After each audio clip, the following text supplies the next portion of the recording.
Hello student, मी सोडमिशे sir. मागील video जर तुम्ही पाहिला असेल तर त्याच्यामध्ये आपण करंट इलेक्ट्रिसिटीचे काही एक्झाम्पल्स सॉल्व केले होते. आपल्या एक्सरसाइजमध्ये जे एक्झाम्पल्स दिलेले आहेत तर ते एक्झाम्पल आपण त्या व्हिडिओ लेक्चरमध्ये सॉल्व केले ते.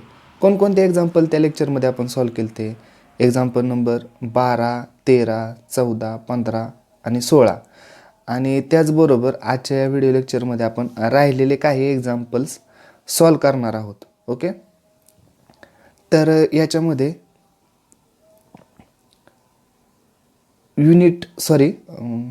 एक्झाम्पल नंबर 18 आपण सॉल्व करणार आहोत. एक्झाम्पल नंबर 18 आपण सॉल्व करणार आहोत. एक्झाम्पल नंबर 18 काय आहे, त्याच्यामध्ये काय सांगितलेलं आहे ते पाहूयात.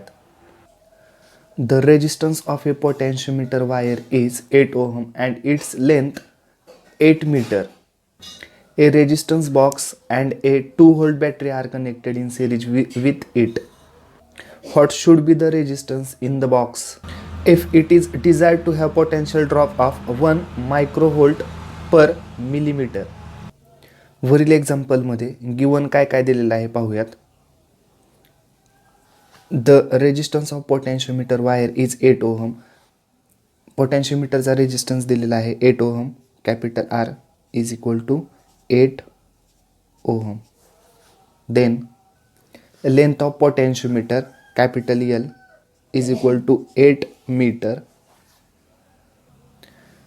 Then EMF of cell किंवा बॅटरी आणि त्याचं व्होल्टेज किती आहे 2 व्होल्ट. ते आपण इप्सिलॉन 2 व्होल्ट लिहिणार आहे, गिवनमध्ये दिलेला आहे. देन पोटॅन्शियल ड्रॉप दिलेला आहे. पोटॅन्शियल ड्रॉप किती आहे 1 मायक्रोव्होल्ट पर मिलीमीटर. पोटॅन्शियल ड्रॉप आपण केने डिनोट करतो, तो किती आहे 1 microvolt per millimetre of wire. याचं कन्वर्जन आपण व्होल्ट मीटरमध्ये करणार आहे. तर ही व्हॅल्यू किती आहे 1 मायक्रो लिहिताना आपण कसं लिहितो 10⁻⁻⁶ व्होल्ट लिहिणार आहे. त्याचबरोबर मिलीमीटर कसं लिहितो 10⁻³ मिलीमीटरचं कन्वर्जन कशामध्ये केलं मीटरमध्ये केलं. ओके, तर हे काय आहे -3 आहे, वरती गेल्यानंतर ते +3 होणार आहे. त्यामुळे आपल्याला व्हॅल्यू काय भेटणार आहे 1 × 10⁻³ व्होल्ट पर मीटर. पोटॅन्शियल ड्रॉप किंवा आपण त्याला पोटॅन्शियल ग्रॅडियंट म्हणतो, त्याची व्हॅल्यू आपल्याला किती भेटलेली आहे 1 × 10⁻³ व्होल्ट पर मीटर. ओके, ती लिहून घेऊयात, कन्वर्जन करून लिहिणार आहे ते आपण. गिवन काय आहे ते आपण पाहिलेलं आहे. आता आपल्याला याच्यामध्ये या प्रॉब्लेममध्ये फाइंड आउट काय करायचं आहे हे पाहूयात. ओके, पोटॅन्शियोमीटर आहे आणि त्या पोटॅन्शियोमीटरची लेंथ जी आहे ती किती आहे. पोटॅन्शियोमीटर वायर ए बी कन्सिडर करूयात. ओके, ए अँड बी. तर याची लेंथ किती आहे एल किती आहे 8 मीटर. त्याचबरोबर या वायरचा रेजिस्टन्स किती आहे 8 ओहम. ओके, त्याचबरोबर या पोटॅन्शियोमीटर वायर ओके याला आपण काय केलेलं आहे रेजिस्टन्स बॉक्स अँड बॅटरी काय केलेली आहे कनेक्ट केलेली आहे सिरीज विथ इट. सिरीजमध्ये म्हणजे कसं हे असं. ओके, हा काय आहे सेल आहे बरोबर ना, आणि या सेलचं EMF किती आहे 2 व्होल्ट. आणि याला आपण की आणि एक रेजिस्टन्स बॉक्स जोडणार आहे. तर हा रेजिस्टन्स बॉक्स त्याची व्हॅल्यू किती आहे. या रेजिस्टन्स बॉक्समधून ज्यावेळेस आपण एक डिझायर्ड व्हॅल्यूचा रेजिस्टन्स रिमूव्ह करतो त्यावेळेस आपल्याला पोटॅन्शियल ड्रॉपची व्हॅल्यू एवढी भेटते. तर आपण या पोटॅन्शियोमीटरमधून किती व्हॅल्यूचा रेजिस्टन्स रिमूव्ह केलेला आहे त्याची आपल्याला व्हॅल्यू काढायची आहे. त्यामुळे आपण इथे RB याची व्हॅल्यू काढणार आहोत. त्यामुळे आपण असं म्हणूयात की फाइंड आउट करूयात की RB किती आहे तो. आता याच्यासाठी आपण फॉर्म्युला कोणता यूज करू शकतो पहा. पोटॅन्शियल ड्रॉपचा फॉर्म्युला आपण इथे यूज करणार आहे. पोटॅन्शियल ड्रॉपचा फॉर्म्युला म्हणजेच काय पोटॅन्शियल ग्रॅडियंटचा फॉर्म्युला यूज करणार आहे. तो काय आहे K is equal to V upon L. आणि व्ही सर्वांना माहिती आहे काय आहे. व्ही म्हणजे काय, पोटॅन्शियल डिफरन्स. आणि पोटॅन्शिओमीटर प्रिन्सिपलमध्ये आपण त्याचा फॉर्म्युला स्टडी केला होता. व्ही इज इक्वल टू काय आहे, potential difference is equal to काय आहे, epsilon okay into R upon R plus small R. तर हा जो स्मॉल आर आहे तो आपण इथे कशासाठी घेतो, इंटरनल रेजिस्टन्स ऑफ सेल. पण इथे इंटरनल रेजिस्टन्स ऑफ सेल दिलेला नाही. ओके, तर एखाद्या सेलला काय असतो, रेजिस्टन्स असतो. तो रेजिस्टन्स कसा आहे, तर एक्स्ट्राचा रेजिस्टन्स आहे. आणि एक्स्ट्राचा रेजिस्टन्स या सर्किटमध्ये आपण कशाच्या थ्रू जोडलेला आहे, तर रेजिस्टन्स बॉक्सच्या थ्रू जोडलेला आहे. तर याची व्हॅल्यू काढायची आहे आपल्याला, स्मॉल आर. तर इथे आपण इंटरनल रेजिस्टन्स ऑफ सेल न घेता काय करूयात, रेजिस्टन्स बॉक्सचा जो रेजिस्टन्स असणार आहे तो आपण तिथे घेणार आहे. त्यामुळे स्मॉल आरच्या ऐवजी आपण कॅपिटल आर बी यूज करूयात. आणि हे कॅपिटल आर बी आपल्याला डिटरमाइन करायचं आहे. तर फॉर्म्युल्यामध्ये आपण त्या व्हॅल्यू पुट करूयात. K is equal to epsilon into R upon R plus R B into L. Okay, तर आपल्याला केची व्हॅल्यू माहिती आहे. केची व्हॅल्यू किती आहे, गिवनमध्ये दिलेली आहे 1 into 10⁻³ is equal to epsilon किती आहे 2 व्होल्ट इंटू आर किती आहे 8 ohm divided by 8 plus R B into L किती आहे 8 मीटर. ओके, आपण टर्म शिफ्ट करून आरची व्हॅल्यू फाइंड आउट करूयात. इथे आपण आर बीला काय म्हणू शकतो बघा, where R B is the resistance in series, where R B is the resistance in series.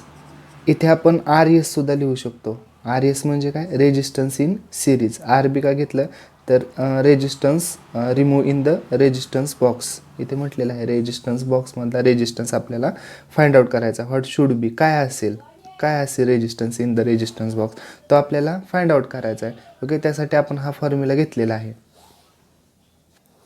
या टर्ममध्ये आपण किंवा या इक्वेशनमध्ये ही टर्म आपण इकडे शिफ्ट करतो आणि ही टर्म आपण इथे शिफ्ट करतो. कशा पद्धतीने बघा, तर 8 plus R B is equal to 2 into 8 upon 1 into 10⁻³ म्हणजे असं लिहिलं तरी चालतं, 10⁻³ ओके इंटू 8 या पद्धतीने. इथे आपण यांचा भागाकार केला 8 आणि 8 तर तिथे 1 येणार आहे. ओके, त्याचबरोबर हे काय आहे बघा, 2 डिवायडेड बाय 10⁻³ आहे. ते वरती आल्यानंतर काय होईल, +3 होईल. ओके, +3 होईल. आणि इक्वेशनच्या किंवा इज इक्वल टूच्या या बाजूला या टर्म ॲज इट इज राहणार आहेत.